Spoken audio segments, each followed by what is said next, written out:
Feeling retro. Hey retro lovers, I hope you're feeling retro today, because today at Feeling Retro HQ we have just got ourselves not one but two brand new and sealed PlayStation 1 consoles. Let's take a look. I will be joining you today in the unboxing of these iconic pieces of video game history. And of course, by me, I mean my hands. We're about to take a journey around 25 years back in time to a simpler time. The year that gave us Love Is All Around by Wet Wet Wet. The Lion King and Jurassic Park hit theatres worldwide. And I was just a giddy young kid charging about the living room, about to open my first ever video games console. I of course am talking about Sony's PlayStation 1, also known as the PS1, the PSX, or just simply the PlayStation. Sony Computer Entertainment was an upstart in the video game industry in late 1994, as the early 1990s had been dominated by Nintendo and Sega. Sony's first foray into the console market kicked off a big change in the long time, one-on-one war of Nintendo versus Sega. Not only did this system help to open the doors for Microsoft to enter the market in following generations, but it also helped transition the industry to a disc-based format, introduced the DualShock controller and its classic form, and introduced a number of incredibly important and classic titles. Were it not for the PlayStation, a number of genres that we take for granted these days might never have come into fruition, or at least been popularised so well. Let us know which game you enjoyed playing the most on this great console, or on any retro console for that matter, in the comments section below. The Sony PlayStation ranks number 7 on IGN's list of the top 25 video game consoles of all time, just behind Microsoft's Xbox 360. The console sits ahead of many other legendary consoles, some of which we may take a look at soon. The original PlayStation 1 console did of course go on to be replaced by the much smaller, streamlined PS1 console, the much bigger and bolder PlayStation 3, and of course the popular choice for today's gamers, the PS4. As you can see, the original PlayStation 1 had quite an impact on me as a gamer. Let's get into these boxes. If we take a look at the outside of the boxes, we can see there is a little bit of damage. I think you'd expect that from a box and a console coming from 1990s.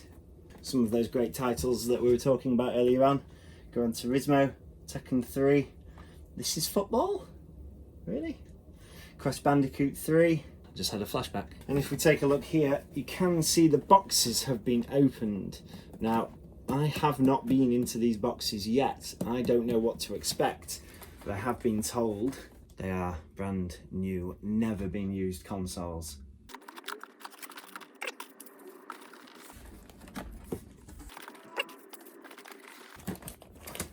Looking inside the two boxes here, this is a very pleasurable sight.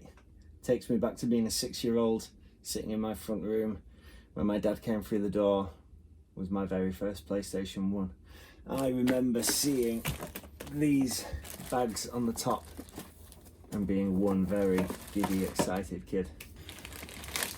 Unlike the boxes, if we take a close look at these, we can see that this factory seal has never been opened. Hard to tell.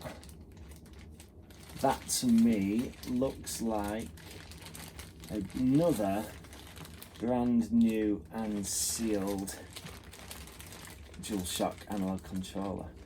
Stuck down a little bit differently, only one piece of tape this time. But that to me looks like a brand new, never been used. If we take a look at the analog DualShock controller, you can see that it can be switched between two modes by pressing the analog mode switch.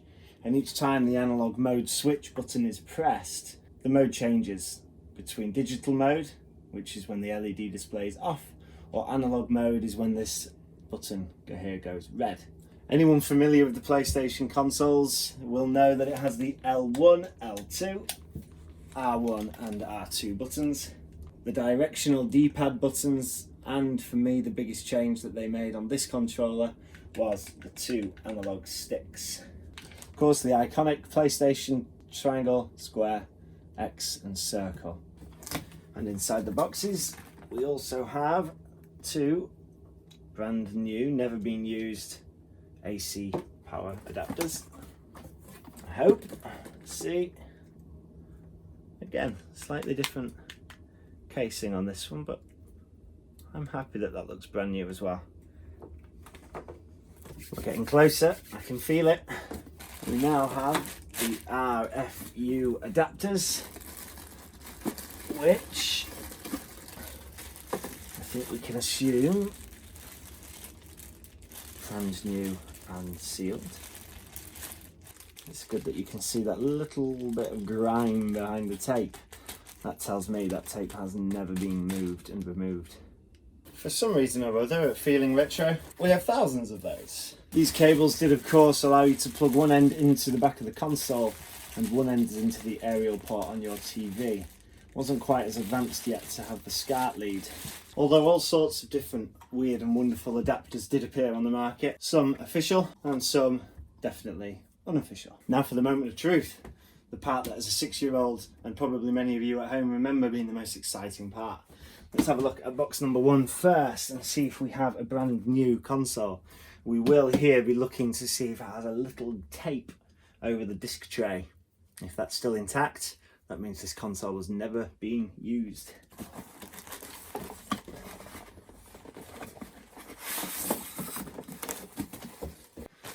Okay, on top we have the PlayStation instruction manual, which appears to be brand new and unopened. I can't even find the tape. Oh, it doesn't have tape. It just has this seal all the way down the front here. Completely unopened. And apart from these folds in the corner, pretty minty fresh. Brand spanking new.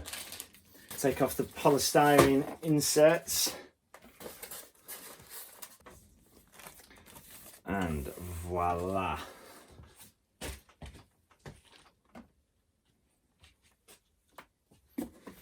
We have what looks like to me a brand new, never been used PlayStation 1 console. And the sign to me is that this green tape, which will have been put on by the manufacturers in the factory, appears to have never been taken off. Will we get so lucky with console number 2? We have the same or very similar documents inside, and these are absolutely brand new. No folds on the corners, no creases or marks. This here is a free demo disc, the instruction manual again, and some other postal thing. I think this is to do with the free demo disc here. The seal here, of course, is at the top, which has never been opened. Let's have a look at the console. Once again, oh, I think you and me can both see that green tape appears to be intact. But let's take a closer look.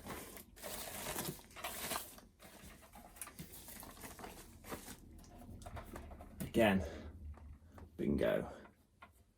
We appear to have a completely untouched manufacturer's tape, which suggests to me this is another brand new, never been used Sony PlayStation. Now what I'm very interested to see, if we flip these consoles over, they both should have a unique serial code. Will they match the serial code on the boxes? If they do, that suggests to me that these consoles are in their original boxes. If they do not, then it suggests to me that whilst these are brand new consoles, these were not the original boxes they came out of the factory in. So let's see. Get closer for you to have a look. serial number B3991769. I hope you've got a better memory than me. Let's take a look at the box. Somewhere on this box, aha. Check that you can see. 3991769. We have one brand new console in its original box. Second serial number 1365759. Let's take a look. Now I know where it is on the box, but I have forgotten it already. 1365759. Feeling retro lovers, we have got ourselves two brand new consoles in their two original boxes. They are both the SCPH-9002B models, and they are both PAL, which means that this was the model built and designed to play in Europe, New Zealand, Australia, the United Kingdom, not the other NTSC format, which was the model designed to built to be used in the USA and Canada. And there are many other variations and models used around the world. These consoles are both in original grey. The SCPH-9002 model number tells me that they were built in 1997. They were the first model to not have a direct AV out or a parallel port on the rear panel. The PlayStation went through a number of variants during its production run. From an external perspective, the most notable change between the variants was the reduction in number of connectors on the back. I hope you'll forgive me, I'm not about to press those buttons on there, but I will on here. So the console had a reset button, a power button and indicator, the disc cover, the eject button, the disc tray. Also on the front panel were the two controller ports and the two memory card slots. The console didn't come with any memory cards included, and the controls could be put in like so. And the memory cards.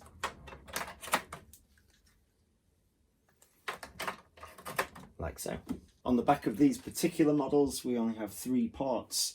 On the right hand side, one for the AC power cable, one for the AV multi-out, and one for the serial I/O port. These fantastic consoles sold over 102 million copies worldwide, and they were launched with a price tag of around $299. That was around about £242. Thanks for joining us today on Feeling Retro, where we got to take a look at 2 iconic PlayStation 1 consoles, which turned out to be brand new and never been used before. Thanks for joining us. Remember to subscribe and like. I hope now, if you weren't already, you're feeling retro. Someone comments on these, mate, they're not brand new, they're clearly used. And I think I've got 2 700 consoles. Turns out they're both worth about 20 quid. I'll cancel YouTube.